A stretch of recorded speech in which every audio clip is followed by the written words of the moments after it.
because it served its purpose to awaken our senses. It made us think. It made us think of what we stand, what we believe in. Number one, if this artwork was not controversial or it wasn't exposed in TV, none of you will be here. Yeah. None of you will be aware of it. And this has raised awareness. And why would we stop it now? It's already here and it's almost ending. Precisely, here to say that we don't want. But you know what? It has raised awareness to everyone. Like now, these people, do you even go to art exhibits? I don't know. You do? Okay, good for you. But not everyone. Not everyone. Number one, not everyone is open to this. Of course. That's why we're having this open forum. But then again, yun nga. It's a matter of oh, I'm sorry, I'm really, really nervous because there's a bunch of adults talking.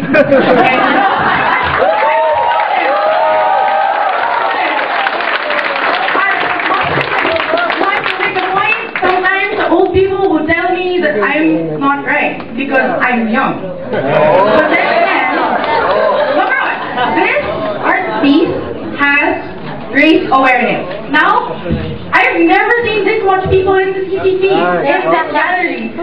I go here for my art appreciation class because I have to look at exhibits. Nobody goes here. It's always empty.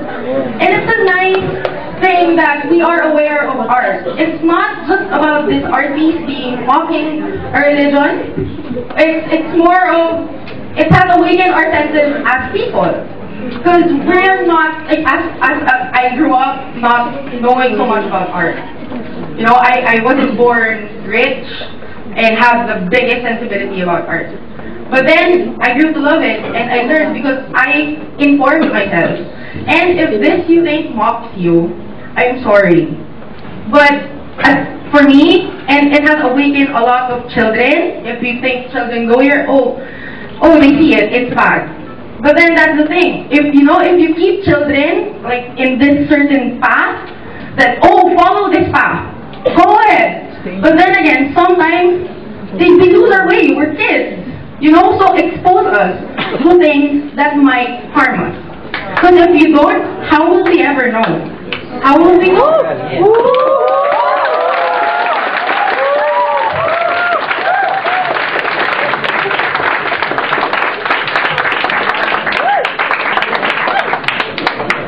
Gentleman on the side.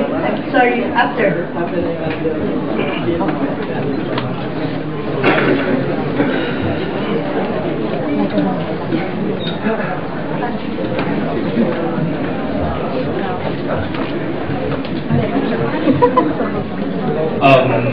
Yes, good afternoon.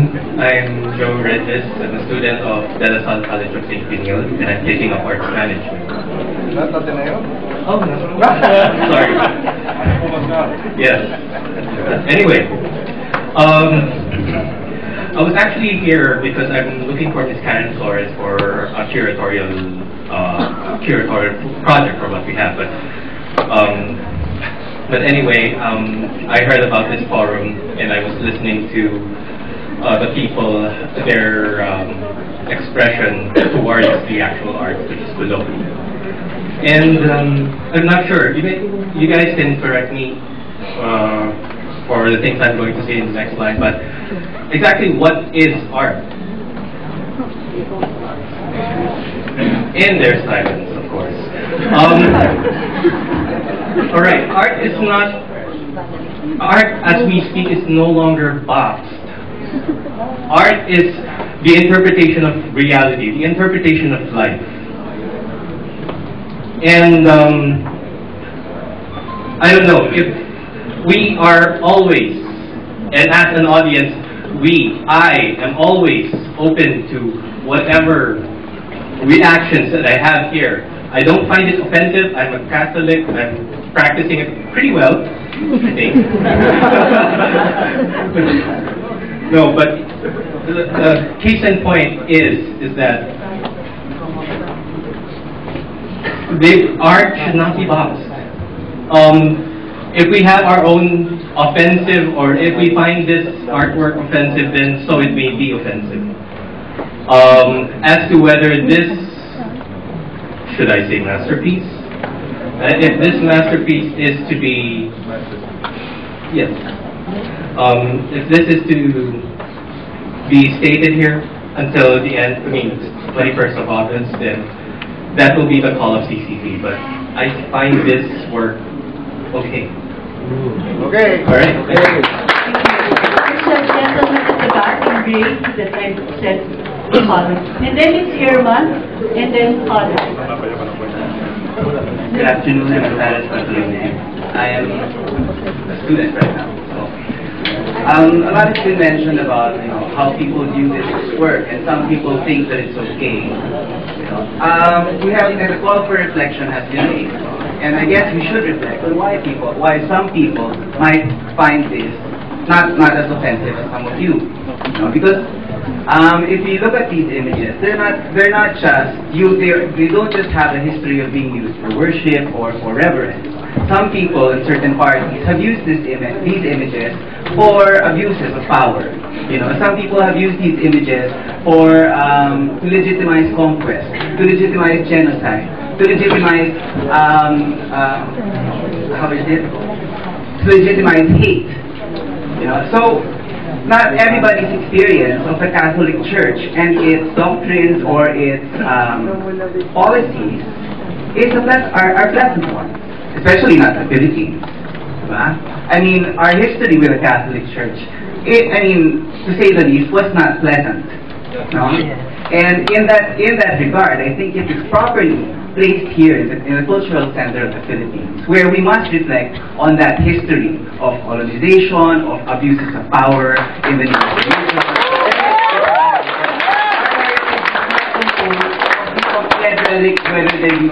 whether they be crosses that are chanced upon some shore. Our heritage is made up of our history, and that history is not just Catholic. Yes. Yeah. It is also one of resistance against colonization. It's also one against resistance against violence. So, if this is the experience of some people or a lot of people, then the Catholics here should reflect on what they have done to get this kind of reaction. Diba? I mean, sometimes we are subject to humiliation, but sometimes we have every right to be, we deserve to be aimed. Because sometimes we don't, the church does not always do what the Catholics want. Sometimes,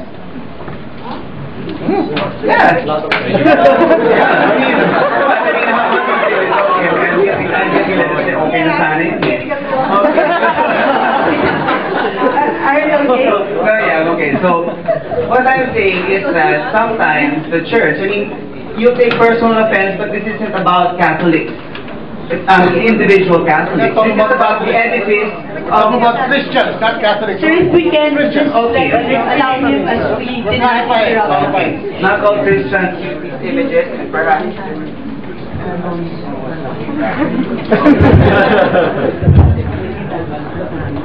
But it is safe to assume that coming from a predominantly Catholic country with a rich history of Catholicism, then the reference to Catholicism stands.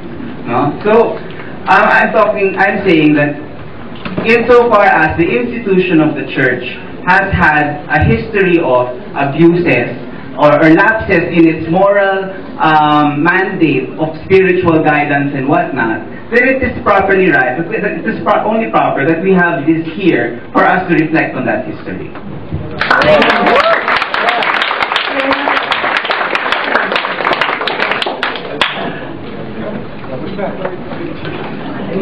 Magandang hapon, ako si Irma Lacorte, isang visual artist.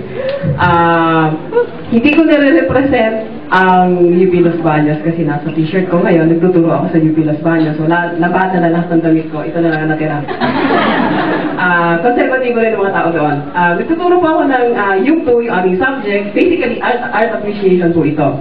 Nakikiusap ako sa CCP na huwag alisin ng exhibition dahil ito po precisely ang pinagtutulong-tulungan namin sa Humanities Department na turuan ng mga bata paano nila titignan ang ganitong artwork. Artwork? Hindi lang po...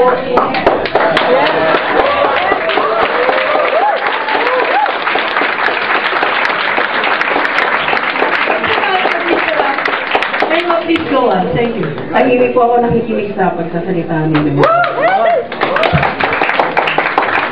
Ito po precisely yung tinuturo namin sa UP Los Baños, sa Humanities Department kami na paano titingnan ng kabataan ang ganitong trabaho. Kung tayo pong lahat ay nagbabasa tungkol sa art, hindi lang po sa Pilipinas magbasa po tayo. Hindi po ito ang unang huling trabaho, artwork na tinatawag na art ng mga artist. Ang dami-dami po niyan. At patuloy po yung gagawin. Ang hirap harapin ng large class na ito. Nakakatakot ang large class na ito. Diba? So, yun nga. Balik tayo ito. Sana hindi kasi dito ng CCP dahil ito nga yung gusto ko makita ito ng mga estudyante. Palagi kong sinasabi sa kanila na bago po tayo mag-react violently sa mga nakikita natin, kilalanin natin yung artist, ano ang ginagawa niya, ano ang sitwasyon niya, bakit ganito ang sinasabi niya. Hindi tayo naghihimay ng portions at sinasabi natin na mali itong ginagawa mo, mali ang number 1, mali ang number 2. Hindi po gano'n yun. Tinitingnan po natin yung kabuuan ng mga bagay.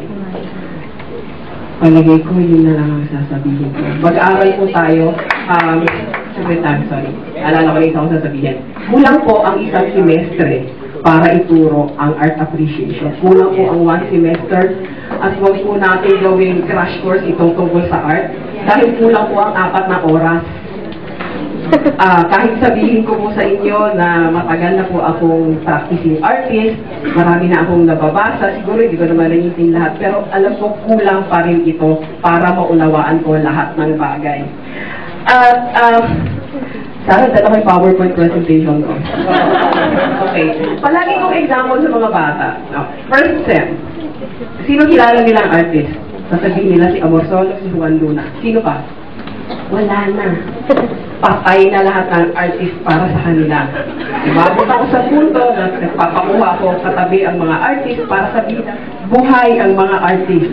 Hindi sila patay, hindi sila si Amor Solos, hindi sila si Juan Luna. Paano naman kami nag-e-exhibit, hindi ninyo kami kilala. So, isa pa, yun yung pagkatapos ng sasabihin ko, meron ba may dala ng lubid? Ma'am, wala. Bakit? Kasi magbibigti na ako dito. So, just to break the, And, isa pang shocking example, palagi ko hindi ito alam ng karamihan kasi hindi lang ng mga bata eh. Alam po ba ninyo na noong 1960s, meron pong tinatawag na anti-povera na art movement. At meron pong artist doon na dahil nilalabanan na po nila yung commodification ng sining. Kasi yun po ay naging pera-pera na lamang, kagaya naman nangyayari nga ngayon. Benta na lang siya in the next 10 years hoping na mag-triple, quadruple ang presyo ng artwork. So itong particular artist na ito, gusto ko siyang gawing example kasi nakakatuwa siya. Ginawa ng artist na ito, si Piero Manzoni.